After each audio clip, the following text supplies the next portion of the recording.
When my father acquired the Bigfoot September 23rd, 1953, he acquired more than one. It was a tragic thing, but it was imperative that they did what they had to do for their own survival. Now we have two specimens here. We have two right hands, and we're gonna weigh both of them. And by using the weight, we could figure out the approximate weight and size of the Bigfoot. Now keep in mind that the Bigfoot's physiologically different than a human. Their torsos are much longer. But if you take into account like the hand and the forearm here on a human would weigh about 1.5 pounds, and we could calculate the weight from these, you know, the hand and the forearm. You figure like the average weight of a human being is 180, something like that. It's massive, massive creatures. I mean, absolutely massive, beautiful creatures. So if we can figure out the weight of these, do you see what I'm saying? We can figure out the average weight of each of these Bigfoot. So let me show you these first. It's heavy, it's not real light. This is a right arm and hand. It's relatively heavy. I'm not sure how much it weighs, but it's completely dried out. Notice the dermal ridges.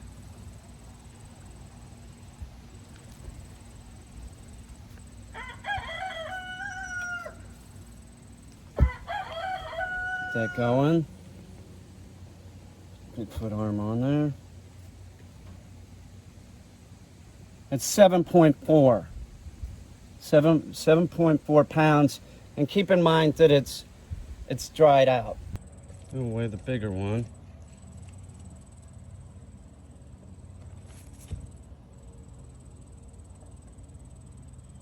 It's 10 pounds. So this one weighs 7.5 pounds. So if you figure that over 65 years it lost, you know, say most of it's very dry. So this weighs 7.5 pounds, but it's like a piece of beef jerky essentially because it's been in a freezer for 65 years. And when I say a freezer, I don't mean just one freezer. There's been multiple freezers. People have made comments like, what kind of freezer lasts 65 years? My father owned a slaughterhouse too, so there was a time when the Bigfoot were kept there. But if you think that this has dried out, like most of the water's gone, and the human body is 60% water, so you say, you know, 60% of the weight is gone, 7.5 pounds, you say it weighs 15 pounds. If you do the math, the Bigfoot, this one would weigh about 750 pounds. See what I'm saying? This one, the bigger one that weighs 10 pounds, if you do the math, you know, you're looking at 900 pounds, something like that. But they're both great examples of Bigfoot, and they are real, and they are here for science to look at. For some reason, the science community, they haven't taken these seriously, which I really don't understand why. But nevertheless, I digress. I've just talked about it and talked about it. It's getting ridiculous. They are real. I do believe that the Bigfoot is what they are is a biological recording device as used by the Greys to monitor the planet. That is why we do not see dead bodies, fecal matter.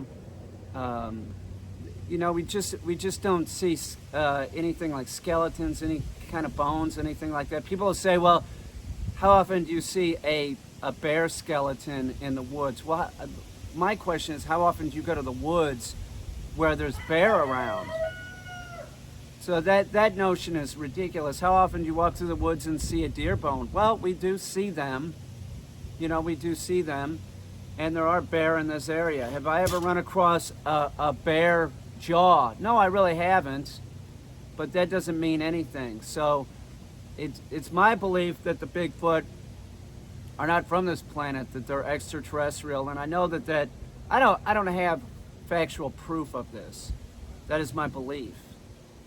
So, but we do have these specimens to look at. We have whole Bigfoot too. It isn't a good thing that my father and Morty shot the Bigfoot, but it is a good thing that we do have these as physical proof of Bigfoot. You can see how dried out they are. It's very difficult to butcher the Bigfoot. It was, you know, they had no other choice because the animals were so big, they had to get them out of the swamp. You can see the dermal ridges.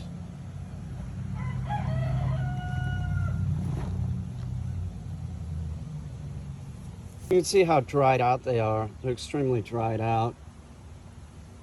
You know, they're relatively light.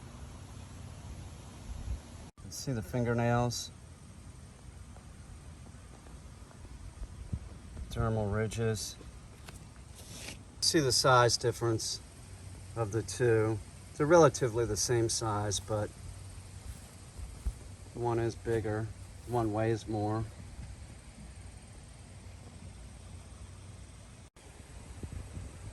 It's amazing. They're amazing creatures. They are amazing creatures, whether they're from this planet or from some other planet or dimension. Like I said, they have been kept in a freezer for about 65 years. So that's why they're on ice right now. Now they're going back into a freezer. Even though there's virtually no moisture content left in these at all, it's still like, you know, it's important that they are kept cold to stop degradation from happening. They are degrading over the years, but I do believe that keeping them in the freezer has helped keep these specimens in great shape. So I'm gonna get them back into the freezer where they belong. We have a lot more stuff coming up on Bigfoot. We have I'm calling it a juvenile. I don't even know how to describe it. It looks like it's about 3 feet long, something like that. Maybe it's an infant, I'm not sure, but it also looks like an adult at the same time. It's very weird. They have small feet though, like the juvenile. So it's a young one, but it's hard to tell its age because it's about this big, and I'll show that in the next few days. So stay tuned and be careful out there, and just be careful. You can see the smaller one has a more reddish hue to its fur. And the larger one really is more like a chocolate brown look to it. Very, very massive creatures.